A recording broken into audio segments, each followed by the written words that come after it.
Crippling sanctions imposed by President Trump have catapulted Iran's economy into a deep recession. Now, with the Islamic regime on its financial knees, Christian and political leaders say it's time to demand Iran release American hostages and come clean on its egregious human rights abuses.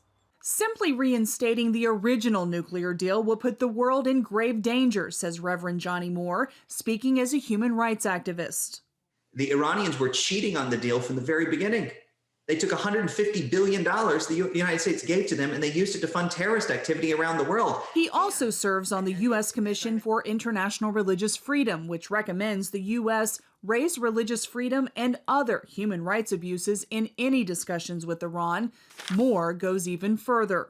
I'm appalled by reports that certain Biden administration officials would, in effect, reward Iran for its bad behavior by eliminating sanctions prematurely. Negotiations with Iran must involve the release of arbitrarily detained Americans and address Iran's gross human rights abuses.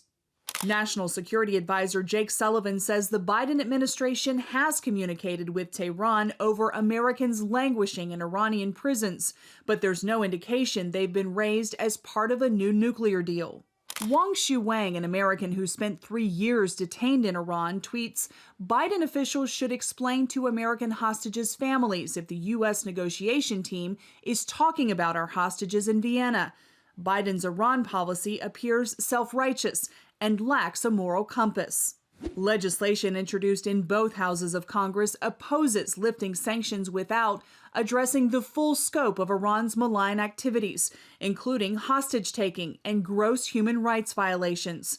And a letter signed by bipartisan lawmakers asked the White House to address Iran's full range of threats. But Michael O'Hanlon with the Brookings Institution says the nuclear deal isn't the proper vehicle to right these wrongs. But if you try to get everything into the deal and right every wrong with Iranian behavior today, I think you're just guaranteed not to have any progress at all. No doubt many Americans will be watching intently as negotiators restart talks this week.